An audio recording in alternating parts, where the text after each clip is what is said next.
Okay, my name is Ivan Tribe. I'm a retired professor here and live in MacArthur, Ohio. Okay, this is the University of Rio Grande we're at now.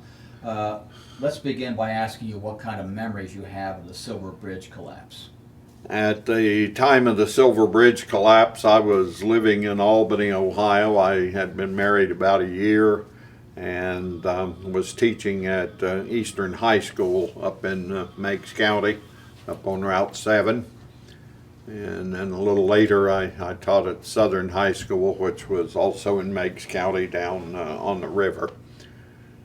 And it was during that period that I first became aware of songs about the Silver Bridge disaster. In fact, I think at the time it happened, my mother said, "Do you suppose anyone will write any songs about it?" Because there is in rural music, especially a big tradition of songs about disasters and events that happen, sometimes not disasters, that really took off about 1924 when a song about a train wreck called "The Wreck of the Old 97" became wildly popular, and then it was soon followed by a song about the sinking of the Titanic and the death of Floyd Collins, the guy that died when he was trapped in a cave down in Kentucky, and a whole bunch of other train wreck songs. And it continued up through the 30s. Kind of fell out with the Depression, but there were still songs of that type. Amelia Earhart's Last Flight from 1937, and the last one that made a big splash before this was one about the Kentucky school bus accident down in Floyd County, Kentucky, that produced songs with titles like "No School Bus in Heaven," "The Tragic Yellow Tomb," "The Tragedy of Sandy River," and that would have been about 1958. So by that time, some of the Kentucky school bus accident songs were on major labels. "No School Bus in Heaven" was on Mercury by the Stanley Brothers, and a couple more on the Starday label. But by the 60s, they had pretty much fallen to little local labels, often custom-made records that somebody had hoped to score. It was a way kind of memorializing events of major consequence to somebody at least. And what was different about the Silver Bridge songs was that there were so many of them, all different, a good dozen of them. One of them was written by a man in Gallipolis named Stan Lane, one by a minister named Ray Anderson that was a minister at the time in Richmondale, Ohio, who had previously had some country music background, including a song he'd written in 1953 called "Stalin Kicked a Bucket." It kind of had a humorous twist to it. And one, I think in 57 or 58, called "Sputniks and Mutniks," about the launching of the Soviet satellite with a live dog in it. But the Silver Bridge disaster song that he had written, which was actually written and recorded 2 days after the bridge collapsed, and the bridge collapsed on a Friday night, and he recorded the song with some people in his church in a social building that was adjacent to the church up in Richmondale, I think on Sunday after the church service. So, and it was the first and probably the biggest one, but there were a bunch more. Many of them followed the formulaic tradition that was common among songs of this type. You paint a cozy picture of the situation, and then all of a sudden there's a terrible disaster that happens, and afterwards there is a moral to the whole event. Some of them, like "Wreck of the Old 97," advises women never to speak harsh words to your true loving husband. He may leave you and never return. Others, though, have a religious motive, you know. We're all going to die, and you better be ready in case it happens real quick. So that's the pretty much the background for such, and I began to collect the songs, one here, one there, and pretty soon they totaled enough that I thought I could write an article about it back in 1973, 74, you know, at that period where you're a struggling, starving graduate student and you want to brush up your resume by getting some stuff into print. And So you did write a couple articles. A couple of articles. The first one was called The Continuing Tradition of Tragedy and Disaster Ballads, a case study of Silver Bridge songs. Now, when you mention this, is it an Appalachian cultural aspect? Because, like, Well, in the it's, city, if there's a disaster, I don't know if there's songs being produced of the bridge collapse in Minneapolis, for example. well, a lot of them are Appalachian, but some of them aren't. There were songs, the New London, Texas school disaster where I think a school down in Texas got flattened by a tornado. Of course, there's also the cyclone of Rye by the Carter family, which happened in Virginia. There are songs about crimes and murders too that attracted a lot of attention. There's one called "The Death of Jack Legs Diamond." Wilf Carter, the leading Canadian star in the country field at the time, had a song about John Dillinger and how he had got out of prison with a wooden gun and then been subsequently done in by the lady in red. And there were songs about Bonnie and Clyde. Now, the songs that you looked at the Silver Bridge, what did they all have in common besides the bridge? I mean, were they produced by people who were primarily country music? Yeah, and primarily for a country music audience. There's what was it? There's a song about that was actually a pretty big hit. I don't think it was a country hit about can't think of the name of it right now. That a ship that sank up in Lake Superior, I think. Edmund Fitzgerald? Yeah, the wreck of the Edmund Fitzgerald. I don't think that made a big splash in country, but it was kind of a middle of the road pop hit, I guess you would call it.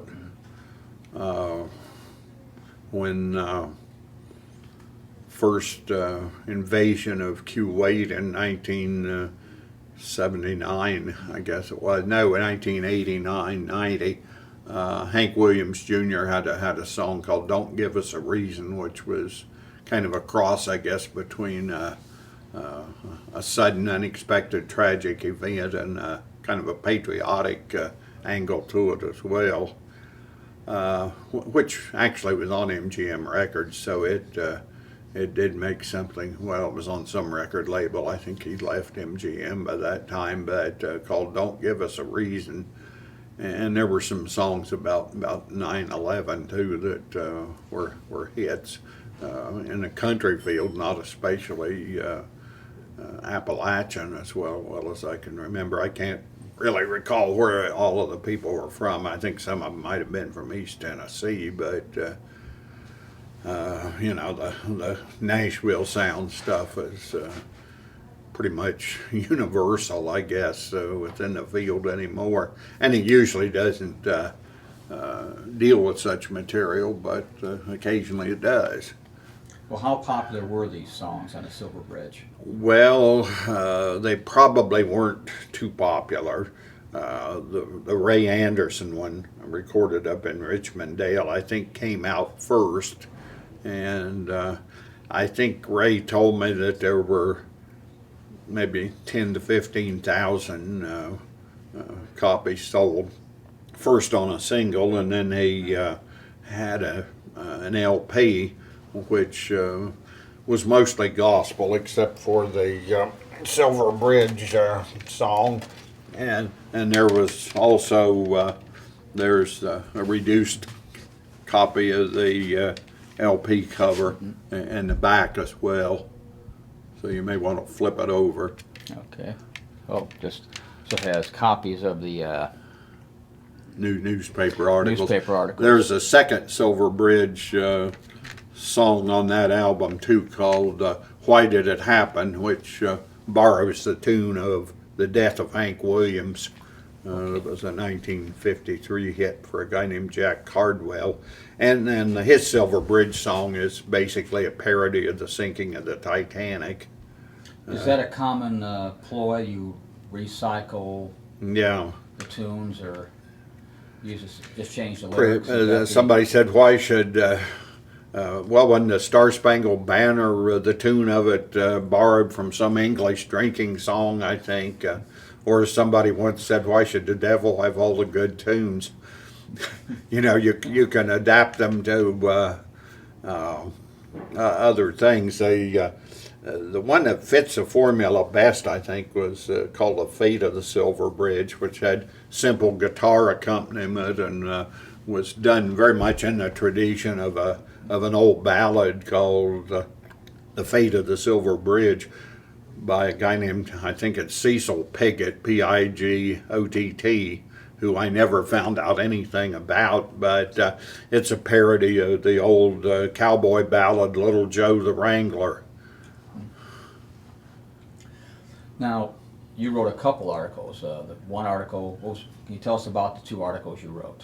Okay, the first one appeared in a small journal based at University of California, Los Angeles at the time, called the John Edwards Memorial Foundation Quarterly, JEMF Quarterly, and it was one of the first journals to deal pretty much with country music history.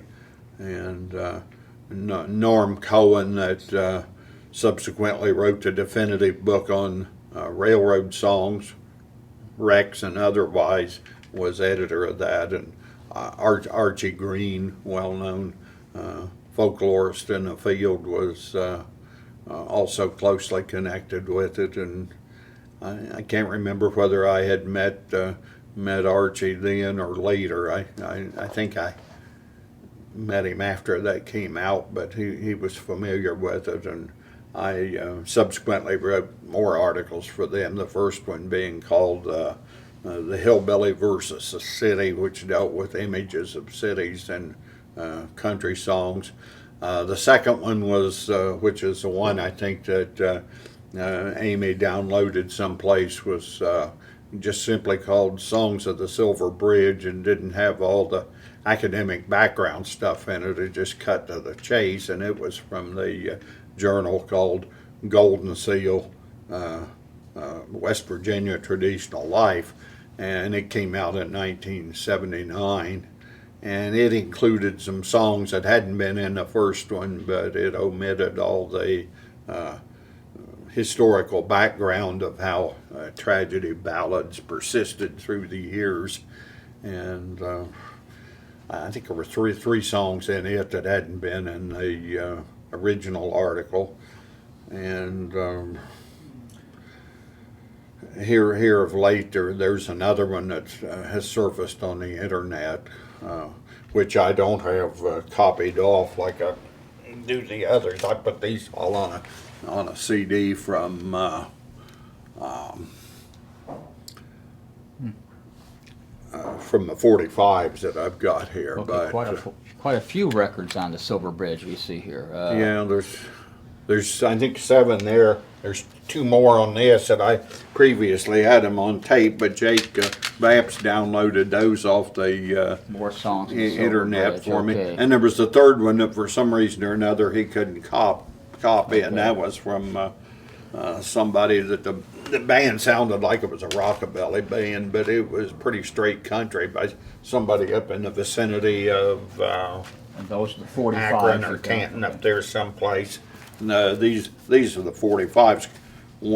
Two of them had picture sleeves on them. One of which is is reproduced on there. Now, and the other one just had a copy of a picture of the guy singing it. Here is one, okay. When the Silver Bridge went down, okay. Yeah, that Jim one Wayne. is. I've got several sheet music copies of that around too, so, which I can probably bring one down.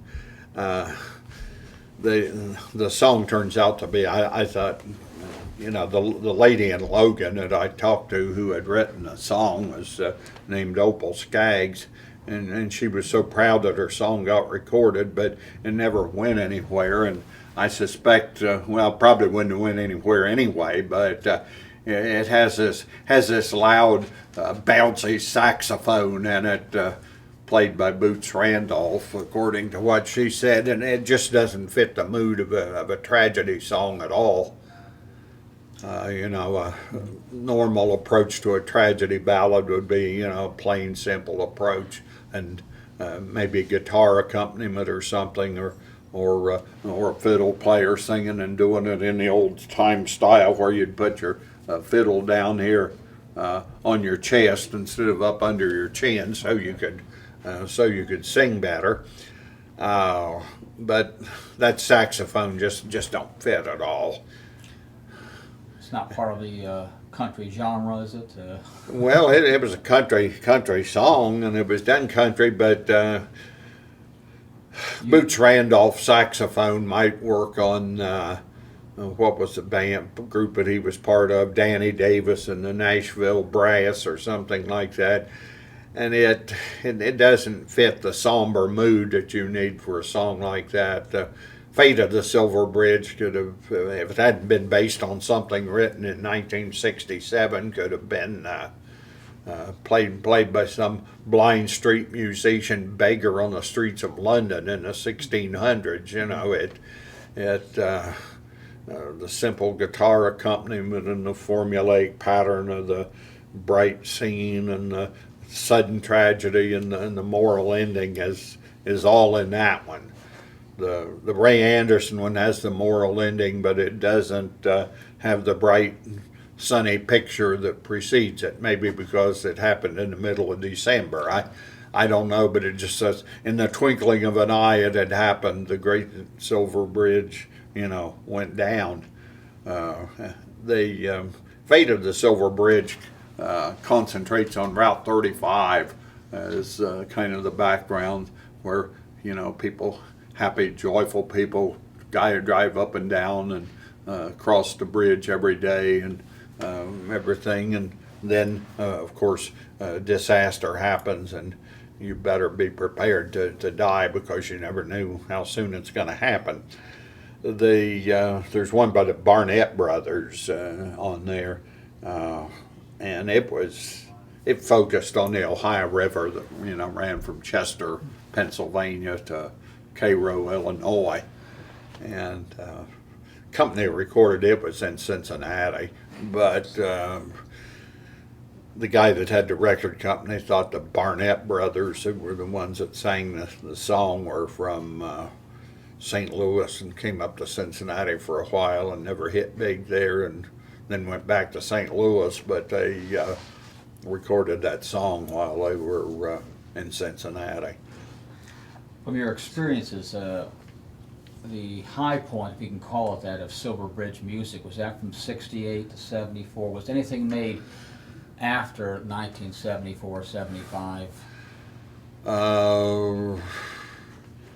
I don't know. The Buddy Starcher one probably was written at the time, but I don't think he recorded it till somewhere in the middle to later 70s, but then the recording was never released. It was done for a company in Germany, and the guy sent me the tape recording of it on a little 5-inch reel, I think it was on, or maybe a 3-inch reel, which I've still got, but I didn't put it on that because it was too difficult for the simple equipment I had access to at the time. So after, basically, we're talking a tragedy, is it standard that the music developed afterwards? It's been like a 5-year period, or? Probably, yeah. Of course, people are still singing and still recording the wreck of the old 97, but that's one that has really, really lasted much longer than, say, the death of Floyd Collins, which I guess there were recordings of it still made in the 50s, but and reissues of the original for, you know, the collector market, which I delve into hot and heavy. So, But would it have taken, let's say, a major star to promote one of these records? For example, you oftentimes see the Bee Gees doing something about the mine disaster of 1940, and all of a sudden it becomes a popular hit and people play it in the 70s. So when they yeah, probably would. There must have been at least 10 or 15 train wreck songs that were written by, recorded by Vernon Dalhart, who had the big hit, not the only recording, but the big hit version of Wreck of the Old 97. And it was just a whole string of them. He turned out the Wreck of the 1256, the Billy Richardson's Last Ride, which was about a train engineer that died when he stuck his head out the window at the time. One of those things that picks up mail bags, hit his head and did him in. That was in Montgomery, West Virginia. And there were even 2 or 3 train wreck songs about that were total figments of the imagination. But most of them were on real train wrecks and real incidents. I think the fad for that kind of faded after the Depression hit the recording industry about 1930 and 31, and it kind of went down a bit until some degree of recovery occurred. I don't know when it was written, but I think the song Amelia Earhart's Last Flight really came out about 1946, but I think that was by the guy named Red River Dave, and I think he told me that he had actually sung that song at the New York World's Fair in 1939, kind of a experimental television thing that people watched.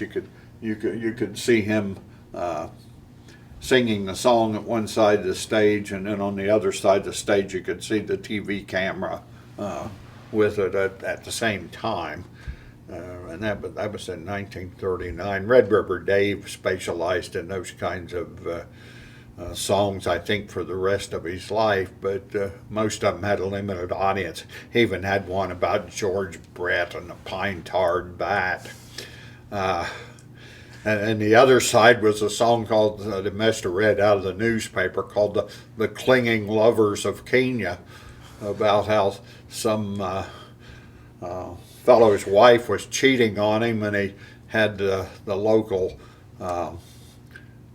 medicine man or shaman develop some kind of super glue type stuff that and then put it on those people, and then they were stuck together forever, or at least until after the song came out. that didn't hit mainstream very much, did it? No, it didn't. There was one called Malfunction Junction, I think, in the 70s, about there was apparently some kind of a jog off in the interstates in Knoxville, Tennessee, that was hard for people to follow, and they were always getting confused and taking the wrong turn and that kind of thing, called Malfunction Junction. And one about a highway up north of Knoxville that there was a lot of wreck song called Bloody Highway 11W. But again, they never made much of a splash, except maybe as local curiosities. I got to picking those up whenever I could, and so did Charles Wolfe down at Middle Tennessee, who has since passed on, but he collected those kind of songs, and so did I. But you never got them all, because somebody had 500 copies pressed, and they maybe a couple stores had them out on the counter where you could buy one if you wanted to, and probably most of them never got bought, but a few did. The Xenia Tornado, there were songs about that. I think Opal Skaggs that did the one with the saxophone backup had one about the Xenia tornado, and there was one about the called the Logan County flood, about the flood down in West Virginia that washed out that dam and killed a bunch of people in a little coal mining town down there someplace. So what would you say the legacy of the songs of the Silver Bridge would be? Well, they were they illustrate how how a lot of people were affected by it in an emotional way, and some people write songs about it. Some people put on a sign and protest. I mean, most of these songs aren't what you call protest songs. They're just ways of recording, some event that meant something to somebody. Have these songs joined the cultural heritage of the Silver Bridge? Do you get responses from people in Point Pleasant, for example, asking you to speak about the songs? I mean, the 45th anniversary was this past year. No, I didn't. Although about that time was when I started surfing the internet and found a couple of those that I'd had on tape, plus the one that Jake couldn't get the copy for me, but I didn't get it. Once in a while, I'll get about the middle of December requests to play some of them on the radio. Of course, many of the requests tend to come from Pearl or Betty Cantrell that also request. Now they've got a Silver Bridge song on a 45 someplace. I forget the title of it, by a duo called the Sunshine Twins, who we suspect were people named John and Eva White that lived someplace in Jackson County, West Virginia, because their names are on the composer credit, and it's a man and a woman on the song. But other than that, I can't tell you for sure, although the assumption was that they were, if not real local, around Point Pleasant, someplace in the not too distant past.